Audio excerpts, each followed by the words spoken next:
Hello बच्चों, let's read the following question. The graph between log R and log A, where R is the nuclear radius and A is the mass number is. हमें question में पूछा है कि log R and log A के between जो graph होगा वो कैसा होगा. जो R है वो क्या है, न्यूक्लियस रेडियस को रिप्रेजेंट कर रहा है, एंड जो A है वो क्या डिनोट करता है, it denotes your mass number. तो A, B, C and D हमें 4 ग्राफ्स दिए गए हैं इस तरीके से. ये क्या है हमारे पास, कर्व्ड ग्राफ्स हैं B C and D, and जो ए है वो स्ट्रेट लाइन है. वाई एक्सिस के लॉन्ग लॉग आर है सभी ग्राफ्स में, एंड एक्स एक्सिस के लॉन्ग क्या है, लॉग ए है. So first of all we will talk about the key concept used in the question. इस क्वेश्चन में हम क्या की कॉन्सेप्ट अप्लाई करेंगे.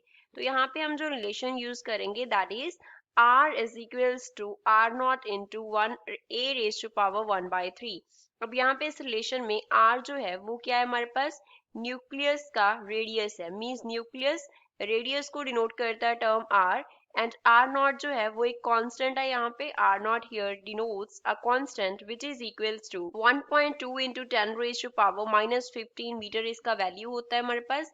एंड जो a है वो यहाँ पे डिनोट कर रहा है किसे, mass number of the nucleus, mass number को. अब इस रिलेशन के हम दोनों तरफ क्या ले लेंगे, लॉग ले लेंगे. क्या रिलेशन लिखा हमने, r is equals to r naught into a raised to power 1 by 3, taking log on both sides, taking log on both sides. अगर हम अब क्वेश्चन के दोनों तरफ क्या ले लें, लॉग ले लें, तो लेफ्ट हैंड साइड पे क्या मिल जाएगा, log r, and right hand side पे क्या आ जाएगा, log of r naught into a raised to power 1 by 3. और अगर हमारे पास ऐसे फॉर्मूला हो दैट log m हो एंड साथ में मल्टीप्लाई हो n, तो इसे हम लिख सकते होते हैं log m plus log n के इक्वल. जब 2 मल्टीप्लाई में फैक्टर्स हो तो उनको अलग अलग करके log को प्लस में कर लेते हैं.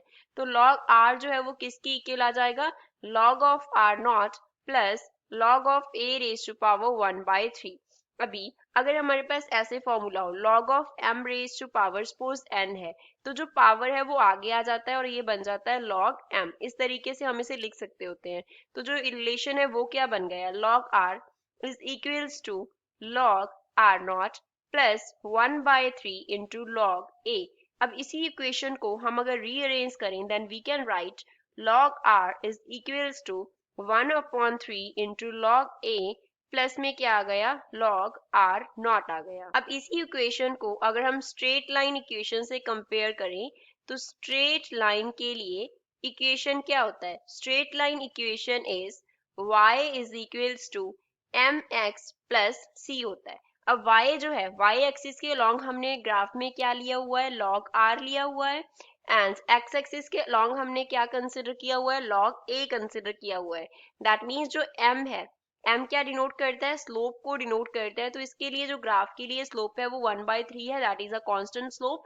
एंड c क्या होता है, इंटरसेप्ट होता है, that is log r not. Means graph जो है वो जीरो से शुरू नहीं हो रहा है, कहाँ से शुरू हो रहा है, log r नॉट से शुरू हो रहा है. तो स्टार्टिंग पे उसका वैल्यू जीरो नहीं होगा, विच मीन स्ट्रेट लाइन जो इक्वेशन है हमारे पास वो क्या है, हमारे पास a ग्राफ को रिप्रेजेंट कर रही है. तो a is the correct answer for the given question. I hope you understood well. Thanks.